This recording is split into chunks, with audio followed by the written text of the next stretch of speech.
Yes, welcome back. Good morning, good afternoon, good evening, whatever time you are watching this. ഞാൻ welcome back പറയാൻ കാരണം already നമ്മളൊരു session ചെയ്തിട്ടുണ്ടായിരുന്നു.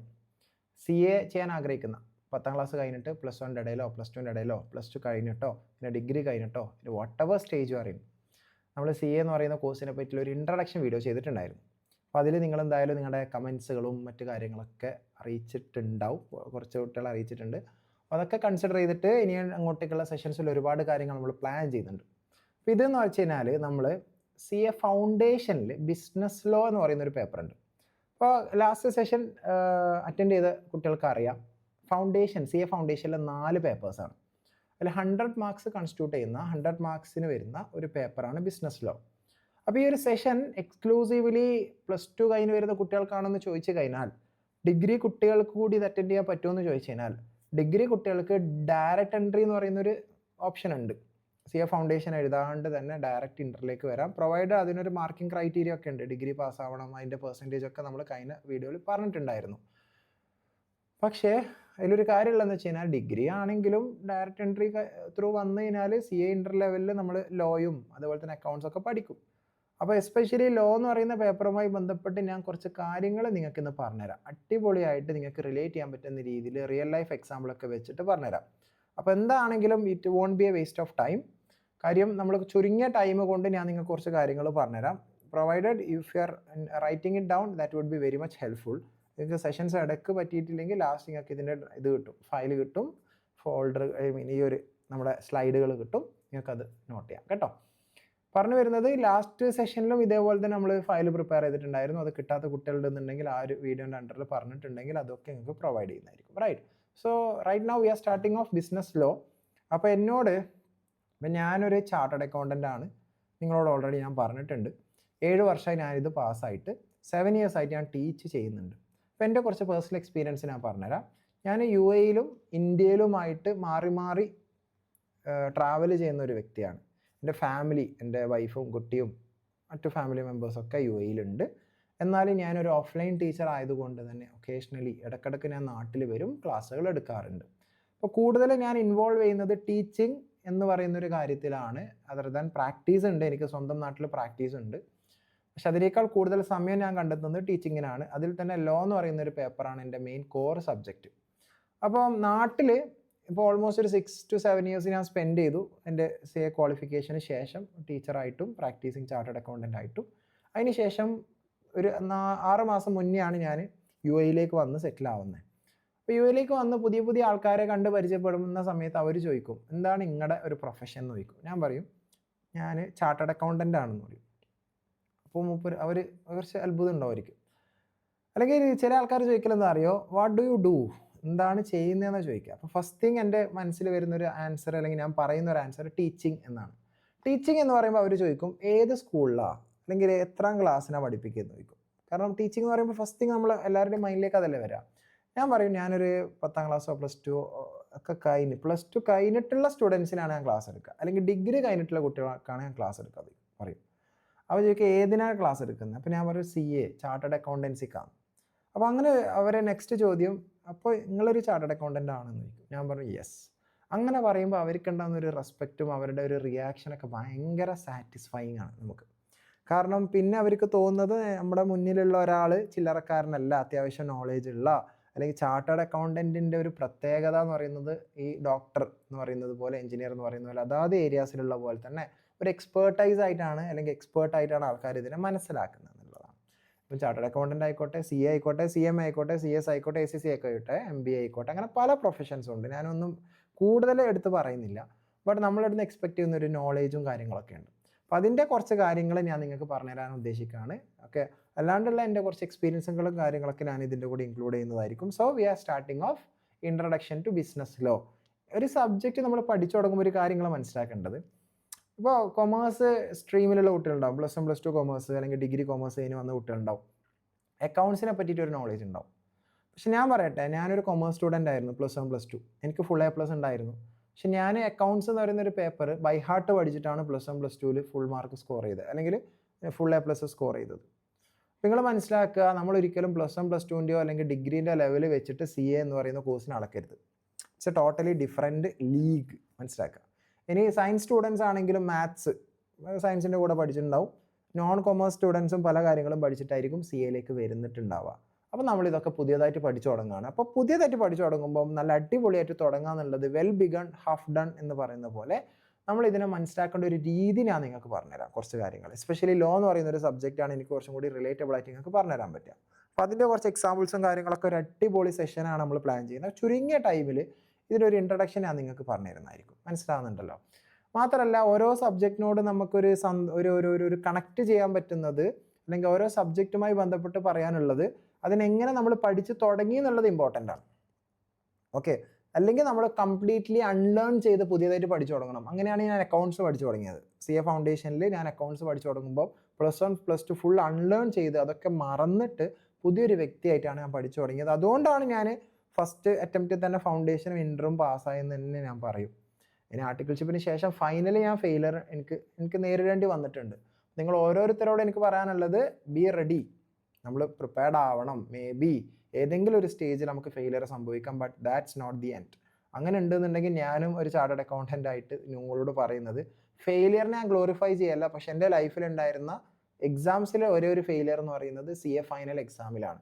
പക്ഷെ that completely changed me as a professional. അതിൽ ഒരുപാട് take aways അല്ലെങ്കിൽ ഒരുപാട് ബെനിഫിറ്റ്സ് എനിക്ക് എൻ്റെ പ്രിപ്പറേഷൻസിലും അതേപോലെ തന്നെ കുട്ടികൾക്ക് പ്രിപ്പയർ ചെയ്യുന്നതിലൊക്കെ എനിക്ക് പറഞ്ഞു കൊടുക്കാൻ പറ്റുന്നുണ്ട്. അല്ലാണ്ട് ഇപ്പം ഞാനൊരു ഒരു ഫസ്റ്റ് അറ്റംപ്റ്റിൽ തന്നെ എല്ലാം പാസ്സായ ഒരാളാണെങ്കിൽ ചില കുട്ടികൾ എന്നോട് ചോദിക്കുമായിരുന്നു, സാറ് ഫെയിലിയർ ഉണ്ടായിട്ടില്ലല്ലോ, അപ്പോൾ ഫെയിലിയർ വന്നാൽ അതിനെങ്ങനെ ഫേസ് ചെയ്യണമെന്ന് സാറിന് അറിയുമെന്ന് ചോദിക്കും. അപ്പോൾ അതിന് കൃത്യമായ ആൻസർ എൻ്റെ കയ്യിലുണ്ട്. ഞാൻ ഫെയിലിയർ ഫേസ് ചെയ്തിട്ടുള്ള ആളാണ്. തൊട്ടടുത്ത അറ്റംപ്റ്റിൽ ഞാൻ പാസ്സായിട്ടുമുണ്ട് CA ഫൈനലിൽ. അപ്പോൾ എല്ലാ കുട്ടികളെയും ഒന്നിച്ചു കൊണ്ടുപോകാൻ പറ്റുന്ന രീതിയിൽ പല കാര്യങ്ങളും കുട്ടികൾക്ക് പറഞ്ഞു കൊടുക്കാൻ പറ്റുക എന്നുള്ളത് വലിയൊരു ഭാഗ്യമായിട്ട് കാണുന്നു. അതിൽ ഇന്നത്തെ സെഷനിൽ നമ്മൾ ബിസിനസ് ലോ എന്ന് പറയുന്നൊരു പേപ്പർ മെല്ലെ ഒന്ന് തുടങ്ങിയാലോ. അപ്പോൾ ഫസ്റ്റ് സെഷനിലും കഴിഞ്ഞ സെഷനിൽ നമ്മൾ CA ഫൗണ്ടേഷനിൽ 4 പേപ്പേഴ്സ് ഉണ്ടെന്നാണ് പറഞ്ഞത്. 100 മാർക്കിന് അക്കൗണ്ടിങ്, 100 മാർക്കിന് ബിസിനസ് ലോ.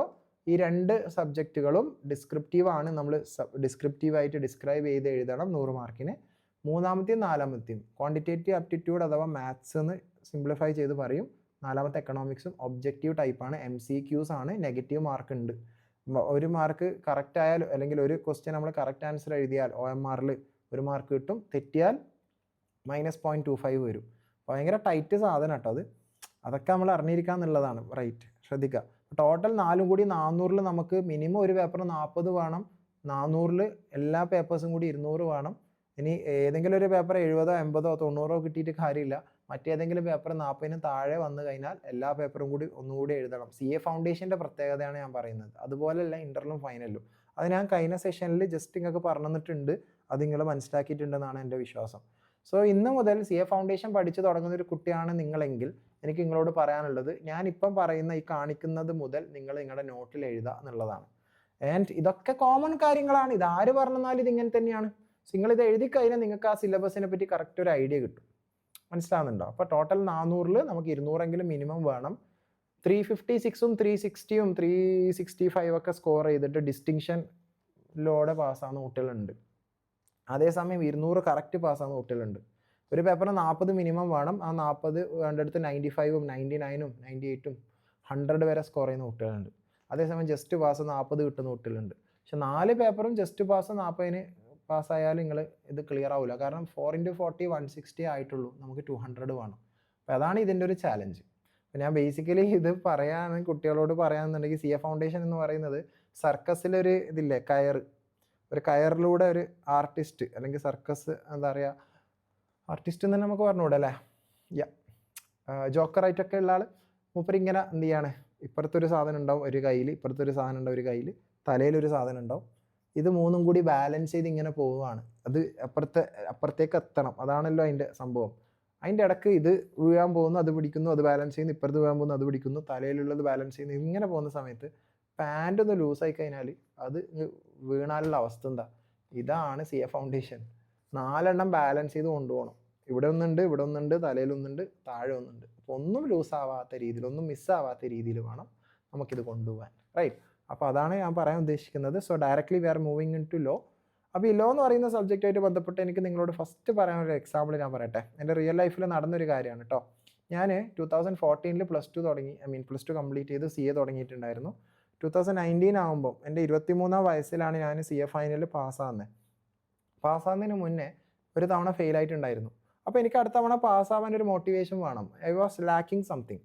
അപ്പോഴാണ് എൻ്റെ ഉമ്മാൻ്റെ ഒരു ഓഫർ എനിക്ക് വന്നത്. എൻ്റെ ഉമ്മ എന്നോട് പറഞ്ഞു, ഈ CA ഫൈനലിൽ പാസ്സായാലും CA ചാർട്ടേഡ് അക്കൗണ്ടൻ്റ് ആവാന്നുള്ളത് ഉമ്മാൻ്റെ ഭയങ്കര ആഗ്രഹമായിരുന്നു. എന്നോട് പറഞ്ഞു, എനിക്ക് ഞാനൊരു ഐഫോൺ വാങ്ങിച്ചു തരാം. എനിക്ക് ഭയങ്കര സന്തോഷമായി.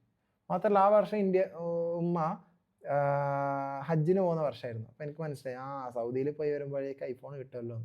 ഒന്നാമത്തെ റീസൺ അതായിരുന്നു. രണ്ടാമത്തെ റീസൺ കല്യാണം എന്നുള്ളതാണ്. എനിക്ക് ചെറിയ പ്രായത്തിലെ കല്യാണം കഴിക്കണം എന്നുണ്ടായിരുന്നു. അതിന് വേറെ മോട്ടിവേഷനൊക്കെ എനിക്ക് ഉണ്ടായിരുന്നു, എനിക്ക് എൻ്റെ ഫാമിലി മെമ്പേഴ്സിൻ്റെ അടുത്ത് നിന്നൊക്കെ. വട്ട് എവർ ഇറ്റ് ഈസ്, പിന്നെ പറയാം.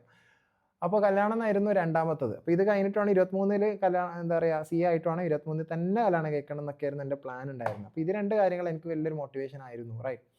പിന്നെ മറ്റു പല കാര്യങ്ങളും പല ഫാക്ടേഴ്സും ഉണ്ട്. IAS ആവണം എന്നൊക്കെ ഉണ്ടായിരുന്നു. അതിൻ്റെ കാര്യങ്ങളൊക്കെ ഞാൻ പിന്നീട് പറയാം. അപ്പോൾ ഉമ്മ ഹജ്ജിന് പോയി. ഞാൻ റിസൾട്ട് പാസ്സായി CA ആകുന്ന സമയത്ത് ഉമ്മ നാട്ടിൽ എൻ്റെ കൂടെ ഇല്ല. ഉമ്മ അവിടെയായിരുന്നു, സൗദിയിലായിരുന്നു. ഞാൻ വിളിച്ചു പറഞ്ഞു, ഭയങ്കര കരച്ചിലും ഭയങ്കര സന്തോഷ കണ്ണീരൊക്കെ ഉണ്ടായിരുന്നു. ഉമ്മ തിരിച്ച് ഹജ്ജൊക്കെ കഴിഞ്ഞ് വന്നു, പെട്ടിയൊക്കെ പൊട്ടിച്ച് എല്ലാവർക്കും പിസ്തയും മറ്റു സാധനങ്ങളൊക്കെ കൊടുത്ത് തീർത്തു. ഞാനിങ്ങനെ വെയിറ്റ് ചെയ്യായിരുന്നു സർപ്രൈസ് അല്ല, ഐഫോണിന്. ലാസ്റ്റ് എനിക്ക് സർപ്രൈസ് കിട്ടി. ഉമ്മ എന്നോട് പറഞ്ഞു, ഞാൻ ചോദിച്ചു ഉമ്മാനോട്, ഫോൺ എവിടെ ഒളിപ്പിച്ച് വെച്ച്? ഉമ്മ പറഞ്ഞു, എന്തായാലും CA ആയില്ലടാ, അതിന് സ്വന്തമായിട്ട് വാങ്ങിക്കോടാ എന്ന് പറഞ്ഞു. ഞാൻ ആകെ ഷോക്കായി. എൻ്റെ ലൈഫിലെ വലിയൊരു ചതി നടന്ന ദിവസമായിരുന്നു. അപ്പോൾ ലോ പഠിച്ചിട്ടുണ്ട് ഞാൻ. ഇങ്ങനൊരു ഒരാൾ പ്രോമിസ് കൊടുത്തിട്ട് ബ്രേക്ക് ചെയ്തിട്ടുണ്ടെങ്കിൽ നമുക്ക് കേസ് കൊടുക്കാൻ പറ്റും എന്നൊക്കെ ഞാൻ പഠിച്ചിട്ടുണ്ട്. ഞാൻ നേരെ പോലീസ് സ്റ്റേഷനിലോ അല്ലെങ്കിൽ കോടതിയിലോ പോയിട്ട് ഉമ്മാക്കെതിരെ കേസ് കൊടുത്തു എന്ന് വിചാരിക്കാം. എന്നോട് ചോദിക്കും, എത്ര വയസ്സായി? 23. എന്താ പ്രൊഫഷൻ? ചാർട്ടേഡ് അക്കൗണ്ടൻ്റ് ആണ്. എന്താ കേസ്? ഫോൺ വാങ്ങിച്ചു തരാമെന്ന് പറഞ്ഞിട്ട് ഉമ്മ വാങ്ങിച്ചെന്നില്ല. എന്തായാലേ അവസ്ഥ, ആകെ ഊക്കി വിടൂലേ പോലീസ് സ്റ്റേഷനിൽ നിന്നും കോടതിയിൽ നിന്നൊക്കെ. അപ്പം അങ്ങനെ നമുക്ക് കേസ് കൊടുക്കാൻ പറ്റുമോ? ഇന്ന് നമ്മൾ പഠിക്കാൻ പോകുന്നത് നിയമം എന്ന് പറയുന്ന ഒരു സംഭവമാണ്. നിയമം നിങ്ങൾ കേട്ടിട്ടുണ്ടാവും, നമ്മളൊക്കെ നിയമം പാലിക്കാറുണ്ട്. ഫണ്ടമെൻ്റൽ റൈറ്റ്സ്, ഫണ്ടമെൻ്റൽ ഡ്യൂട്ടീസ്, മൗലികാവകാശങ്ങൾ, വോട്ടിങ്, ഇതൊക്കെ നമ്മൾ സ്ഥിരമായിട്ട് കാണുന്ന ഒരു കാര്യമാണ്. ചിലപ്പം നിങ്ങളെ ലൈഫിൽ വോട്ടിങ്ങൾ ചെയ്തിട്ടുണ്ടാവും. 18 വയസ്സായാലേ വോട്ട് ചെയ്യാൻ പറ്റുള്ളൂ എന്നുണ്ട്. 18 വയസ്സായ ചെയ്യാൻ പറ്റുന്ന മറ്റൊരു കാര്യം എന്താ? കല്യാണം എന്ന് വെച്ചാൽ ഇപ്പം ആൺകുട്ടികൾക്ക് 21 അല്ലേ. 18 വയസ്സായ മറ്റൊന്നാണ് ലൈസൻസ്. അപ്പോൾ ലൈസൻസ് നമുക്ക് വണ്ടി ഓടിക്കാൻ പറ്റുമെന്ന കാര്യങ്ങളൊക്കെ പറയാറില്ല. അപ്പോൾ ലൈസൻസുമായി ബന്ധപ്പെട്ടൊരു ഇമ്പോർട്ടൻ്റ് ആക്ട് ഉണ്ട്. ആക്ട് എന്ന് പറഞ്ഞാൽ എന്താ? അഭിനയിക്കുക എന്നുള്ളതാണോ അല്ലെങ്കിൽ ഒരു കാര്യം ചെയ്യുക എന്നുള്ളതാണോ? അല്ല. നിയമപരമായിട്ട് നമ്മൾ ആക്ട് എന്ന് പറയുന്നത് സാധാരണ മോട്ടോർ വെഹിക്കിൾ ആക്ട് നിങ്ങൾ കേട്ടിട്ടുണ്ടോ? മോട്ടോർ വെഹിക്കിൾ ആക്ട് ഫോളോ ചെയ്തിട്ടല്ലേ നമ്മൾ റോഡ് ട്രാൻസ്പോർട്ടുള്ള അല്ലെങ്കിൽ റോഡ് ട്രാൻസ്പോർട്ടിനെ കവർ ചെയ്യുന്ന ഒരു ആക്ട് അല്ലേ മോട്ടോർ വെഹിക്കിൾ ആക്ട്? വണ്ടികളുടെ രജിസ്ട്രേഷൻ, ആൾക്കാരുടെ ലൈസൻസിങ്, ഇനി ചില വണ്ടികളുടെ licensing, insurance, traffic rule, penalty, അതിൻ്റെ വയലേഷൻ ഒക്കെ കവർ ചെയ്യുന്ന ഒരു ആക്ട് അല്ലേ മോട്ടോർ വെഹിക്കിൾ ആക്ട്? അപ്പം നമ്മൾ ലൈസൻസ് കിട്ടിയതിന് ശേഷം വണ്ടി എടുത്ത് പോയിട്ട് ഹെൽമെറ്റോ ഇൻഷുറൻസോ ഇല്ലാണ്ട് വണ്ടി ഓടിച്ചിട്ട് നമ്മളിത് അറിയില്ല എന്ന് പറയുന്നതിൽ അർത്ഥമില്ലല്ലോ. സോ ഒരിക്കലും നമ്മൾ ജീവിക്കുന്ന നാട്ടിലെ നിയമം അറിയാണ്ട് നമ്മളൊരിക്കലും അവിടെ മുന്നോട്ട് പോകാൻ പറ്റൂല. ഇപ്പോൾ UAE വന്നു കഴിഞ്ഞാൽ നാട്ടിലെ ഇന്ത്യയിലെ നിയമമല്ല UAE. എസ്പെഷ്യലി ഞാനൊരു ഇന്ത്യക്കാരനാണ്, ഇന്ത്യൻ സിറ്റിസൺ ആണ്. ഇന്ത്യയിൽ ജീവിക്കുന്ന സമയത്ത് എനിക്ക് ഇല്ലാത്ത പല പ്രശ്നങ്ങളും UAE ഉണ്ട്. UAE എനിക്ക് വരണമെങ്കിൽ ടിക്കറ്റ്, വിസ, പാസ്പോർട്ടൊക്കെ വേണ്ടേ അല്ലേ? ഇന്ത്യയിൽ ഞാൻ നിങ്ങൾ കേരളത്തിൽ നിന്നും കർണാടക ബാംഗ്ലൂരേക്കോ അല്ലെങ്കിൽ ഡൽഹിയിലേക്കോ ഫ്ലൈറ്റിന് പോവാണ്, പാസ്പോർട്ടിൻ്റെ ആവശ്യമുണ്ടോ? ഇല്ല, പാസ്പോർട്ട് വേണ്ട. എൻ്റെ ഒരു ഫ്രണ്ട് ഉണ്ടായിരുന്നു, CA ട്രെയിനിങ് ചെയ്യുന്ന സമയത്ത് അവനോട് അവൻ്റെ സാറ് പറഞ്ഞു, ബാംഗ്ലൂരാണ് ട്രെയിനിങ്, ഹൈദരാബാദിലേക്കൊരു ക്ലയൻറ്റിനെ വിസിറ്റ് ചെയ്യണം. അപ്പോൾ അങ്ങനെയാണ് CA ഒക്കെ ആർട്ടിക്കിൾഷിപ്പൊക്കെ ചെയ്യുന്ന സമയത്ത് പ്രത്യേകിച്ചും നമുക്ക് പല ക്ലയൻസിൻ്റെ അടുത്ത് ഭയങ്കര രസമാണ്. ക്ലയൻറ്റ് ഔട്ട് ഓഡിറ്റ് എന്നെല്ലാം പറഞ്ഞാൽ ഭയങ്കര എക്സൈറ്റിങ്ങാണ്. ഫുഡ്, അതുപോലെ തന്നെ അക്കോമഡേഷൻ, ട്രാവൽ, ഇതൊക്കെ അവരെ വകയായിരിക്കും. ഭയങ്കര രസമാണ്. ലക്ഷറി ആയിട്ടുള്ള ഒരുപാട് എക്സ്പീരിയൻസുകളൊക്കെ ഉണ്ടാവും. മെല്ലെ മെല്ലെ നമുക്ക് അതൊക്കെ പറയാം. അപ്പോൾ പറഞ്ഞു വരുന്നത് ഇവന് അപ്പോൾ സാറിനോട് തിരിച്ചു പറഞ്ഞു, സാറേ എനിക്ക് വരാൻ പറ്റില്ല സാറേ. സാറ് വെച്ച് എന്താണ്? സാറേ എൻ്റെ പാസ്പോർട്ട് നാട്ടിലാണ്. ആട്ട് ഓടിക്കൂലടാ, നിങ്ങൾ ആലോചിച്ച് നോക്കിയേ. ബാംഗ്ലൂരിൽ നിന്ന് ഹൈദരാബാദിലേക്ക് പോകാൻ എന്തിനാ പാസ്പോർട്ട്? ടിക്കറ്റ് എടുത്താൽ പോരെ, ഫ്ലൈറ്റിന് പോകാമല്ലോ. അപ്പോൾ പറഞ്ഞു വരുന്നത്, ഞാനിപ്പോൾ UAE നിൽക്കുന്ന സമയത്ത് ഇവിടുത്തെ നിയമങ്ങൾ അറിഞ്ഞിരിക്കണം. ഇവിടുത്തെ നിയമം വിസ, പെർമനൻറ്റ് വിസ എന്ന് പറയുന്ന ഒരു കോൺസെപ്റ്റ് ഇവിടെ എടുക്കുമ്പോൾ 2 years വിസയാണ് വരിക, പീരീഡ് എന്ന് പറയുന്നത്. 2 year കഴിഞ്ഞാൽ അത് 2 year കയ്യിലോടുകൂടി അത് റിന്യൂ ചെയ്യണം. അങ്ങനെ പല കാര്യങ്ങളുണ്ട്. ഫസ്റ്റ് ടൈം UAE വരുന്ന ഒരാൾ വിസിറ്റ് വിസയിലാണ് വരിക. 2 months ആണ് നോർമലി വിസിറ്റ് വിസ പീരീഡ്. അപ്പോൾ 2 months കഴിഞ്ഞാൽ ഒന്നുകിൽ നാട്ടിലേക്ക് പോകണം അല്ലെങ്കിൽ റിന്യൂ ചെയ്യണം. അങ്ങനെ പല കാര്യങ്ങളും ഉണ്ട്. അപ്പോൾ എവിടെയാണ് നമ്മൾ ജീവിക്കുന്നത് അവിടുത്തെ നിയമങ്ങൾ അറിയണം. നമ്മൾ പഠിക്കാൻ പോകുന്ന നിയമം എന്ന് പറയുന്നത് മോട്ടോർ വെഹിക്കിൾ ആക്ട് അല്ല കേട്ടോ. ഞാൻ ജസ്റ്റ് ഒരു റെഫറൻസിന് വേണ്ടി തന്നേ ഉള്ളൂ. ഇങ്ങനെ പല ആക്ടുകളുണ്ട്. ഇന്ത്യയിൽ ഇല്ലാത്ത ആക്ട് ഉണ്ടാ, തട്ടിയും മുട്ടിയും നടക്കാൻ പറ്റാത്ത അവസ്ഥയല്ലേ. സോ നമ്മൾ ഇന്ന് ഡിസ്കസ് ചെയ്യാൻ പോകുന്നത് ബിസിനസ് ലോ ആണ്. നമ്മുടെ സിലബസ്, നമ്മുടെ സബ്ജക്റ്റ് ബിസിനസ് ലോ ആണല്ലോ. സോ ബിസിനസ് ലോയുമായി ബന്ധപ്പെട്ട് ഞാൻ നിങ്ങൾക്ക് കുറച്ച് എക്സാമ്പിൾസ് തരാം, റിയൽ പ്രാക്ടിക്കൽ ലൈഫിൽ എക്സാമ്പിൾസ് തരാം. ലാസ്റ്റ് ഒരു അടിപൊളി സംഭവം കൂടി, എക്സാമ്പിളും കൂടി തന്നിട്ട് നമുക്ക് ഇന്നത്തെ സെഷൻ ക്ലോസ് ചെയ്യാം. ഒരു മാക്സിമം ഒരു 15 മിനിറ്റ്സിനുള്ളിൽ നമുക്കെല്ലാം കൂടി പറഞ്ഞു തീർക്കാൻ പറ്റുന്നതാണ് എൻ്റെ വിശ്വാസം. സോ പറഞ്ഞു വരുന്ന കാര്യം ശ്രദ്ധിക്കുക. ഞാൻ എന്താ പറയുക, നിങ്ങളോട് പറയുന്നതും അതൊക്കെ നിങ്ങൾ മനസ്സിലാക്കിയിട്ട് വേണം മുന്നോട്ടേക്ക് പോകാൻ കേട്ടോ. അപ്പോൾ ഫസ്റ്റ് നമ്മൾ പഠിക്കാൻ പോകുന്ന നിങ്ങളെ ഹെഡിങ് കാണാം, ഇന്ത്യൻ കോൺട്രാക്റ്റ് ആക്ട്. ഇന്ത്യൻ എന്ന് പറഞ്ഞാൽ നിങ്ങൾക്ക് അറിയാം, ഭാരതീയ മലയാളത്തിൽ പറയുകയാണെങ്കിൽ അല്ലേ. ഇന്ത്യ ഭാരത് എന്നൊക്കെ ഇന്ത്യ നമ്മൾ ഇൻ്റർനാഷണൽ ലെവലിലൊക്കെ വിളിക്കാറുണ്ട്, ഭാരത്. അപ്പോൾ ഭാരതീയ എന്ന് പറയാം, ഭാരതീയൻ അല്ലേ. ഇന്ത്യൻ കോൺട്രാക്റ്റ് എന്ന് വെച്ച് കഴിഞ്ഞാൽ കരാർ, ആക്ട് എന്ന് വെച്ച് കഴിഞ്ഞാൽ നിയമം എന്ന് പറയും ഷോർട്ടായിട്ട്.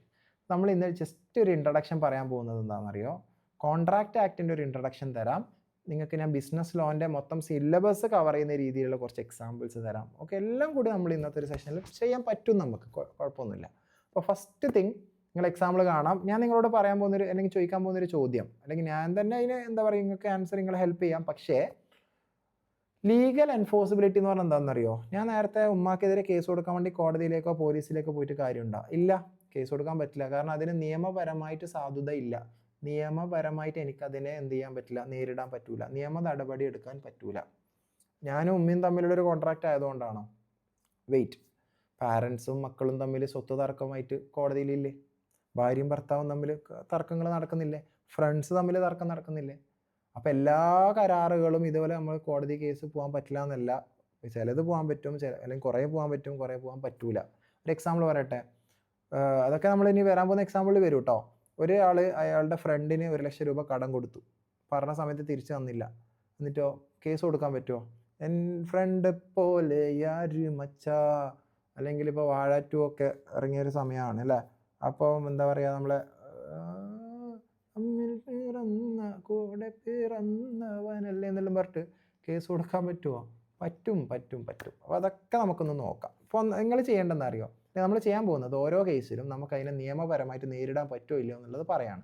ഒന്നാമത്തെ കേസ്, ഒരു പാരൻറ്റ് മകനോ മകൾക്കോ ഒരു ഐഫോൺ വാങ്ങിച്ചു കൊടുക്കാമെന്ന് പറഞ്ഞു, ഫുൾ A+ സ്കോർ ചെയ്താൽ, അല്ലെങ്കിൽ ഏതെങ്കിലും പെർട്ടിക്കുലർ എക്സാം പാസ്സായാൽ, എന്നിട്ട് എൻ്റെ ഉമ്മ ചെയ്തതുപോലെ അത് വാങ്ങിക്കൊടുത്തില്ല എന്ന് വിചാരിക്കുക. അങ്ങനെയാണെങ്കിൽ കേസ് കൊടുക്കാൻ പറ്റുമോ? നമുക്കതിനെ നിയമപരമായിട്ട് നേരിടാൻ പറ്റുമോ? The answer is no. എന്താടാ, എങ്ങനെയാടാ അതിന് ഇല്ല, പറ്റൂല. ഓക്കെ, കാരണം അതൊരു സോഷ്യൽ ഓർ ഡൊമസ്റ്റിക് എഗ്രിമെൻ്റ് ആണ്, വീട്ടിലുള്ള എഗ്രിമെൻ്റ് ആണ്. വീട്ടിലുള്ള വെച്ചാൽ വീട്ടിലുള്ള എല്ലാ എഗ്രിമെൻ്റ് അങ്ങനെയാണെന്നല്ല, ഇത് പറ്റൂല. അതിന് റീസണും കാര്യങ്ങളൊക്കെ നമുക്ക് ചെയ്യാം. ഒരു ഫ്രണ്ട് ബർത്ത്ഡേക്ക് മറ്റു ഫ്രണ്ട്സിനൊക്കെ ട്രീറ്റ് കൊടുക്കാമെന്ന് പറഞ്ഞു, എല്ലാവരും പറഞ്ഞ സമയത്ത് അവിടെ എത്തി, ഇവ മുങ്ങി. ഇങ്ങനെയൊക്കെ എൻ്റെ ലൈഫിൽ സംഭവിച്ചിട്ടുണ്ട്. ബാംഗ്ലൂരിൽ നിന്ന് എൻ്റെ ഫ്രണ്ട്സൊക്കെ ഒത്തുകൂടിയ ദിവസം ഞാൻ എൻ്റെ ബർത്ത്ഡേക്ക് മുങ്ങിയിട്ടുണ്ട്. ഞാൻ നാട്ടിലേക്ക് ടിക്കറ്റ് എടുത്തിട്ടുണ്ട്, പോയിട്ട് ഉണ്ടെന്നല്ല, ബസ്സിൽ കയറി കുറച്ചങ്ങോട്ടെത്തി, ഫ്രണ്ട്സൊക്കെ വന്നു എന്ന് പറഞ്ഞിട്ട്, നാട്ടിൽ നിന്ന് ഫ്രണ്ട്സൊക്കെ എന്നെ കാണാൻ വന്നു എന്ന് പറഞ്ഞിട്ട് തിരിച്ച് അവിടെ നിന്ന് ഇറങ്ങി തിരിച്ച് വന്നിട്ട് അവരെ ഒക്കെ മുഖം കാണേണ്ട അവസ്ഥ എനിക്ക് വന്നിട്ടുണ്ട്. റൈറ്റ്. അപ്പോൾ ഇതേപോലെ ഒരാൾ മുങ്ങി, ബർത്ത്ഡേ ട്രീറ്റ് കൊടുക്കാമെന്ന് പറഞ്ഞിട്ട് മുങ്ങി. കേസ് കൊടുക്കാൻ പറ്റുമോ? ഇല്ല, നിയമപരമായിട്ട് അതിന് യാതൊരു സാധ്യതയില്ല.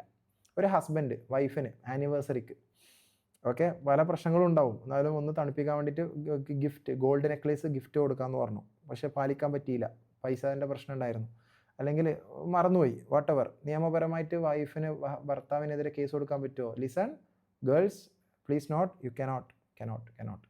മെയിൻ്റനൻസ് ചിലവ് അതുപോലെ അല്ല, ഗോൾഡ് നെക്ലേസ് നമുക്ക് കേസ് കൊടുക്കാൻ പറ്റില്ല. ഒരു ഫ്രണ്ടിൻ്റെ അടുത്ത് 1,10,000 രൂപ പൈസ കടം വാങ്ങി, 10,000 ലോണായിട്ട് വാങ്ങിച്ചു, തിരിച്ചു കൊടുത്തില്ല, കേസ് കൊടുക്കാൻ പറ്റുമോ? ദി ആൻസർ ഈസ് പറ്റും. അതായത് നമ്മൾ വാക്ക് പാലിച്ചിട്ടില്ലെങ്കിൽ അതിന് നമ്മൾ ബ്രീച്ച് എന്നാണ് പറയുക, BREACH, വാക്ക് തെറ്റിക്കുക, ബ്രീച്ച് എന്നാണ് പറയുക കേട്ടോ. അങ്ങനെ ബ്രീച്ച് വന്നാൽ കേസ് കൊടുക്കാൻ പറ്റുമോ എന്നാണ് ഇവിടെ നമ്മൾ നോക്കുന്നത്. ഓരോ കേസിലും ഓരോ പ്രോമിസ്, വാഗ്ദാനം കൊടുത്തിട്ട് നമ്മൾ പറയില്ല, വെറും വാഗ്ദാനം, അങ്ങനെ ചില കേസിൽ പറ്റൂല. ഒരു മന്ത്രി അല്ലെങ്കിൽ പൊളിറ്റീഷ്യൻസ് മന്ത്രിസ്ഥാനം വാഗ്ദാനം ചെയ്യുന്നില്ലേ, കൊടുക്കാതിരുന്നാൽ കേസ് കൊടുക്കാൻ പറ്റുമോ? വേഗം പാർട്ടി മാറിയിട്ട് അപ്പുറത്തെ പാർട്ടിയിലേക്ക് ചാടും അല്ലേ.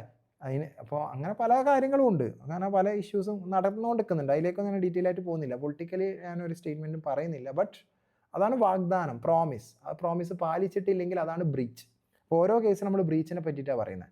2 അതിൽ കൂടുതൽ ആൾക്കാർ ചേർന്നിട്ട് ബിസിനസ് ചെയ്യുന്നു, അതിൽ നിന്ന് കിട്ടുന്ന ലാഭവിഹിതം വീതിക്കാമെന്ന് ആദ്യമേ അഗ്രി ചെയ്തിട്ടുണ്ടായിരുന്നു, കൊടുത്തില്ല, കേസ് കൊടുക്കാൻ പറ്റുമോ? The answer is yes. We are talking about business ലോസിനെ പറ്റിയിട്ടാണ് നമ്മൾ പറയുന്നത്. അയ്യോ, നേരത്തെ കേസ് നമ്മൾ ഇതായിപ്പോയി, നേരത്തെ ടിക്കാണ് കേട്ടോ. ഞാൻ ആ ഒരു ഫ്ലോയിൽ അങ്ങ് വന്നു പോയതാ കേട്ടോ. നേരത്തെ ടിക്കാണ്, ശ്രദ്ധിക്കുക. ഒരു 10,000 രൂപ തിരിച്ചു കൊടുക്കാത്തതിൻ്റെ പേരിൽ കേസ് കൊടുക്കാൻ പറ്റുമോ? പറ്റും പറ്റും പറ്റും പറ്റും പറ്റും. ശ്രദ്ധിക്കണേ എടാ, നേരത്തെ ഇട്ടപ്പോൾ മാറിപ്പോയതാ കേട്ടോ, പറയുമ്പോൾ കറക്റ്റാണ് പറഞ്ഞത്. ഓക്കെ, ഒരാൾ ഒരു കാർ റെൻറ്റിനെടുത്തു, അഡ്വാൻസ് ചെറിയൊരു എമൗണ്ട് അടച്ചിട്ട് കാർ ഒരു മാസത്തേക്ക് റെൻറ്റിനെടുത്തു, 30,000 രൂപയാണ് റെൻറ്റ്. ഒരു മാസം കഴിഞ്ഞിട്ട് റെൻറ്റ് അടക്കാതിരുന്നാൽ നമുക്ക് ആ കസ്റ്റമർക്കെതിരെ കേസ് എടുക്കാൻ പറ്റുമോ? പറ്റും. ഒരാൾ ക്രെഡിറ്റിൽ ഐഫോൺ വാങ്ങിച്ചു, ഒരാഴ്ചക്കുള്ളിൽ 1 lakh അടക്കാമെന്നാണ് പറഞ്ഞത്. ചെറിയ amount advance അടച്ചിട്ടുണ്ടാവാം, ഇല്ലാതിരിക്കാം, whatever.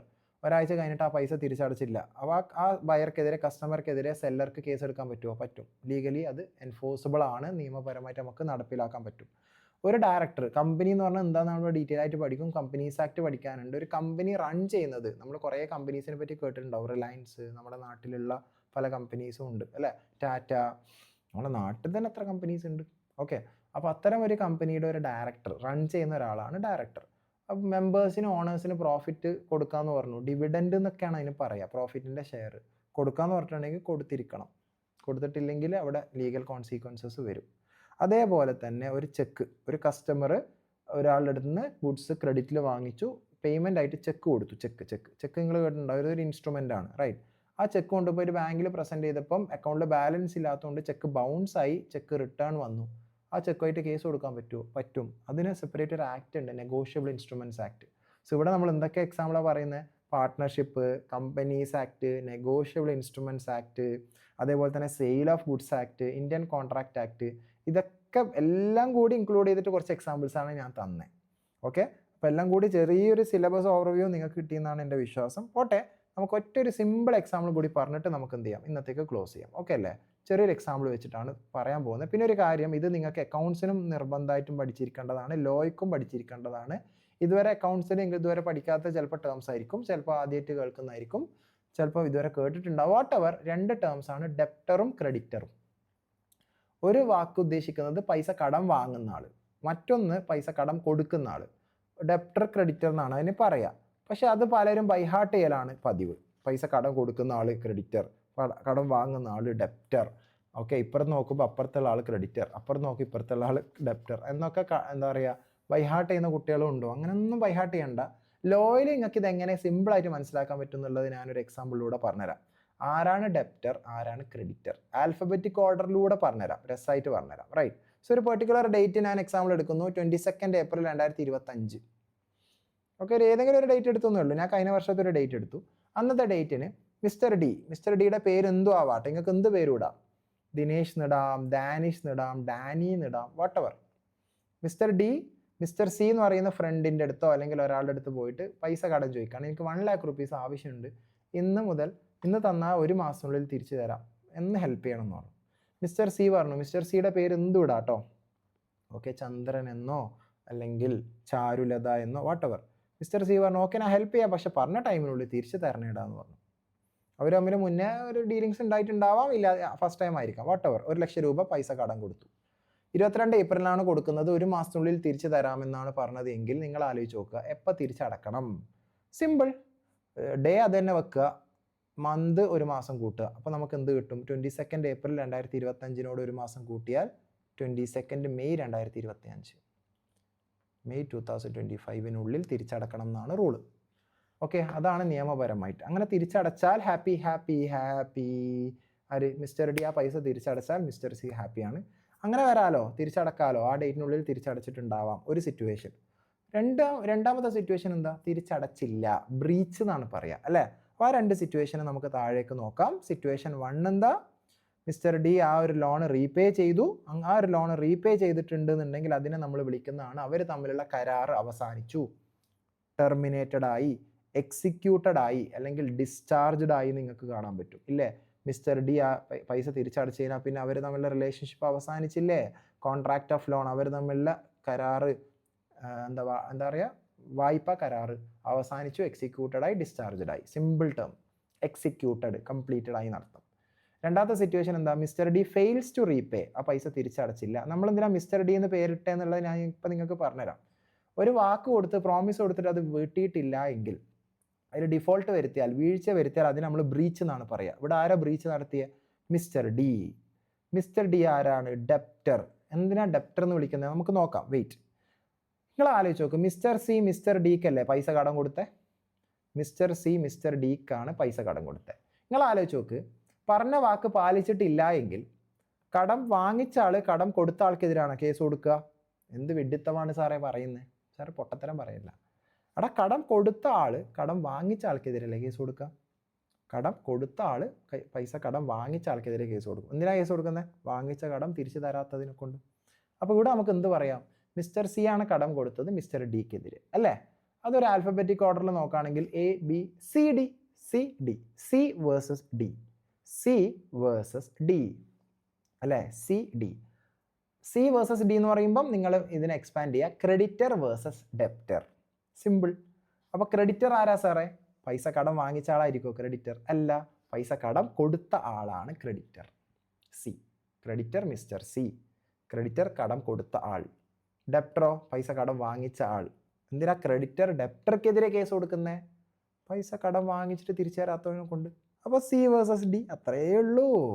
Indian contract act പ്രകാരം അല്ലെങ്കിൽ ഭാരതീയ കരാർ നിയമം, ഇന്ത്യൻ കരാർ നിയമപ്രകാരം 1872 അതുള്ളത് കേട്ടോ, 1872. 1872 ബ്രിട്ടീഷുകാർ ഭരിച്ചുകൊണ്ടിരിക്കുന്ന സമയത്ത് കൊണ്ടുവന്ന ഒരു ആക്റ്റാണ്, നിയമമാണ് ഇന്ത്യൻ കോൺട്രാക്ട് ആക്ട്.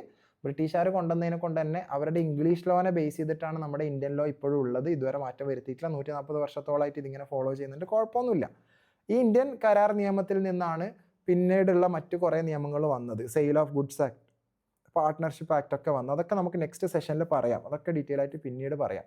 ഇപ്പോൾ പറഞ്ഞു വരുന്നത് mister C creditor can take legal action, നിയമ നടപടി എടുക്കാം മിസ്റ്റർ ഡിക്കെതിരെ. C versus D, C creditor, D debtor. അപ്പോൾ എങ്ങനെയാണ് ക്രെഡിറ്റർ ഡെപ്റ്റർ മനസ്സിലാക്കുക എന്നുള്ളത് സെറ്റായില്ലേ? ഏത് നിയമപ്രകാരം? Indian contract act 1872. സാർ ഇവിടെ ലോൺ അല്ലേ നടന്നത്? ലോണിന് പകരം ഗുഡ്സ് വിറ്റതാണെങ്കിലോ? ഗുഡ്സ് വിറ്റാണെങ്കിൽ നമ്മൾ അവരെ സെല്ലർ എന്നും ബയർ എന്നാണ് വിളിക്കുക. ഗുഡ്സ് വിറ്റ ആൾ സെല്ലർ, ഗുഡ്സ് വാങ്ങിച്ച ആൾ ബയർ. കടത്തിലാണ് ഗുഡ്സ് വിറ്റത്, അതായത് കടം കൊടുത്താണ് പൈസ പിന്നെ തരാമെന്നുള്ള ടേംസിലാണ് ഒരാൾ ഗുഡ്സ് വാങ്ങിച്ചത്, ക്രെഡിറ്റിലാണ് വാങ്ങിച്ചത്. എന്നിട്ട് പൈസ തിരിച്ചു കൊടുത്തിട്ടില്ലെങ്കിൽ ഇങ്ങനെ തന്നെയാണോ? ഓൾമോസ്റ്റ് സിമിലർ ആണ്. പക്ഷെ അത് ഇന്ത്യൻ കോൺട്രാക്ട് ആക്ട് പ്രകാരമായിരുന്നു പണ്ട്. പിന്നീട് അതിനായിട്ടൊരു ആക്ട് പുതിയതായിട്ട് ഇൻട്രൊഡ്യൂസ് ചെയ്തു, സെയിൽ ഓഫ് ഗുഡ്സ് ആക്ട്. അതിനെ പറ്റിയിട്ട് നമുക്ക് പിന്നീട് ഡിസ്കസ് ചെയ്യാം. അപ്പോൾ ഇന്ന് പറഞ്ഞ ഈ ഒരു എക്സാമ്പിൾ എല്ലാവർക്കും സെറ്റാന്ന് വിശ്വസിക്കുന്നു. ഇത് ലോ ആണ്, ബിസിനസ് ലോൻ്റെ ഇൻട്രൊഡക്ഷൻ ആണ്. ഇതിൽ ഞാൻ ഉദ്ദേശിക്കുന്നത് ഓരോ കാര്യങ്ങളെയും നമ്മുടെ റിയൽ ലൈഫ് സിനാരിയോ ആയിട്ട് കണക്ട് ചെയ്യാൻ ശ്രമിക്കുക. അതാകുമ്പം ലോ വളരെ സിമ്പിളായിരിക്കും. പിന്നെ ഒരു കാര്യം കൂടി എൻഡിങ് നോട്ടിൽ പറയാനുള്ളത്, പല തെറ്റിദ്ധാരണകളുണ്ട്. സി എനെ പറ്റിയുള്ള അത്രത്തോളം തെറ്റിദ്ധാരണ ബിസിനസ് ലോ എന്ന് പറയുന്ന അല്ലെങ്കിൽ ലോ എന്ന് പറയുന്ന പേപ്പറിനെ പറ്റിയിട്ടുണ്ട്. മാത്സ് സിമ്പിളാണ്, അക്കൗണ്ട്സ് സിമ്പിളാണ്, എക്കണോമിക്സ് സിമ്പിളാണ്. ലോ ടഫാട്ടോ. ലോ കുറേ ബൈഹാർട്ട് ചെയ്യണം. ലോ അതേപോലെ തന്നെ എഴുതണം. ഇംഗ്ലീഷിൽ ഫുൾ A+ ഇല്ലാണ്ടോ അല്ലെങ്കിൽ ഇംഗ്ലീഷിൽ നല്ല മാർക്കില്ലാണ്ട് ലോ പഠിക്കാൻ പറ്റില്ല. എന്ത് കാര്യത്തിന്? അത് ഡിഫറെൻറ്റ് സിനാരിയോ ആണ്. നമ്മൾ എങ്ങനെ ലോ പഠിക്കണം, അല്ലെങ്കിൽ ലോയിൽ എന്തൊക്കെ ബുദ്ധിമുട്ടുകൾ കുട്ടികൾ ഫേസ് ചെയ്യും, അതിനെങ്ങനെ ടാക്കിൾ ചെയ്യണം, എങ്ങനെ ഈസി ആയിട്ട് ഇത് പഠിക്കും, എങ്ങനെ ഇത് പാസ്സാവും എന്ന് പല കാര്യങ്ങളും നമുക്ക് പഠിക്കാറുണ്ട്. അത് ഇന്ന് പറഞ്ഞിട്ട് കാര്യമില്ല. നമുക്ക് മെല്ലെ മെല്ലെ വഴിയെ ഡിസ്കസ് ചെയ്യാം. ഇനി ഒരുപാട് സെഷൻസ് നമുക്ക് ഇതേപോലെ ചെയ്യാം. നിങ്ങൾ ചെയ്യേണ്ടത് ഇത് കംപ്ലീറ്റ് നിങ്ങളിനി എവിടുന്ന് ക്ലാസ് അറ്റൻഡ് ചെയ്യുന്നതാണെങ്കിലും, ഓൺലൈനായിട്ടോ ഓഫ്ലൈനായിട്ടോ ഏത് ഫാക്കൽറ്റിയുടെ ക്ലാസ്സുകൾ അറ്റൻഡ് ചെയ്യുന്നതാണെങ്കിലും, ഐ വുഡ് സജസ്റ്റ് ഇതുവരെ പറഞ്ഞ കാര്യങ്ങളൊക്കെ നിങ്ങൾക്കൊരു സ്ലൈഡ് നിങ്ങൾക്ക് ഷെയർ ചെയ്തു തരാം. ഇത് മുതലുള്ള അങ്ങോട്ട് നമ്മുടെ ലാസ്റ്റത്തെ ക്രെഡിറ്റർ വേഴ്സസ് ഡെപ്റ്റർ വരെ ഉള്ളത് ഇത് നിങ്ങളുടെ നോട്ട്ബുക്കിലേക്ക് നോട്ട് കോപ്പി ചെയ്ത് വെക്കുക. കാര്യം ഇതെല്ലാത്തിനും കോമൺ ആണ്, ഇതൊരിക്കലും മാറൂല. ഞാൻ പറയുമ്പോൾ ക്രെഡിറ്റർ പൈസ കടം കൊടുത്ത ആൾ, ഡെപ്റ്റർ പൈസ കടം വാങ്ങിച്ച ആൾ, അത് വേറെ ഫാക്കൽറ്റി പറയുമ്പോൾ അങ്ങനെ തന്നെയാണ്. ഇതൊന്നും നിങ്ങൾ നോട്ട് ചെയ്ത് വെക്കുക. ഇനി നിങ്ങളുടെ റിക്വയർമെൻറ്റ്സ്, നിങ്ങളുടെ ഫീഡ്ബാക്ക്, നിങ്ങൾക്ക് ആവശ്യമുള്ള കാര്യങ്ങൾ, ഇതുപോലെ മറ്റുള്ള സെഷൻസിനെ പറ്റിയിട്ടൊക്കെ നമുക്ക് ഡിസ്കസ് ചെയ്യാം. നിങ്ങളുടെ കാര്യങ്ങളൊക്കെ നിങ്ങളുടെ താഴെ കമൻറ്റ് ബോക്സിൽ അറിയിക്കുക. അതൊക്കെ കൺസിഡർ ചെയ്തിട്ട് നമുക്ക് ഇനി അങ്ങോട്ടേക്കുള്ള ഓരോ സെഷൻസ് പ്ലാൻ ചെയ്യാം. Do follow this YouTube channel. ഇൻസ്റ്റാഗ്രാമിലാണ് കാണുന്നതെങ്കിൽ, യൂട്യൂബിലാണ് കാണുന്നതെങ്കിൽ നിങ്ങളൊന്ന് ഫോളോ ചെയ്ത് വെക്കുക. And also you can follow my personal profile in Instagram and YouTube. So that's it for today. Business law എന്ന് പറയുന്ന ടോപ്പിക്കുമായി ബന്ധപ്പെട്ട് ഒരു ഹാഫ് ആൻ അവർ നിങ്ങൾ അടിപൊളിയായിട്ട് നിങ്ങൾ കാര്യങ്ങൾ കേട്ടു, മനസ്സിലാക്കി. ബാക്കിയുള്ള നെക്സ്റ്റ് സെഷന് കാര്യങ്ങളൊക്കെ നമുക്ക് ഫർദർ പ്ലാൻ ചെയ്യാം. അതിന് നിങ്ങളുടെ ഫീഡ്ബാക്കും നിങ്ങളുടെ സപ്പോർട്ടും നിങ്ങളുടെ കമൻസൊക്കെ എനിക്ക് ആവശ്യമാണ്. സോ ഇത് നിങ്ങൾ താഴെ അറിയിക്കുക. So that's all about today. That's all is an introduction on business law by C. Abubakar Siddiq, signing off. And whatever you have to tell me, let me know in the comment box. That's all. അടിപൊളിയാക്കുക, ഉഷാറാക്കുക. Business ലോയിൽ 100 നമുക്ക് maximum score ചെയ്യണം. ഇത് കാരണം നമ്മൾ fail ആകാൻ പാടില്ല. അതിനുള്ള കാര്യങ്ങൾ ഞാൻ ഉറപ്പുവരുത്തും. നിങ്ങൾ എൻ്റെ കൂടെ ഉണ്ടാവണം. So that's it. Thank you so much. Signing of.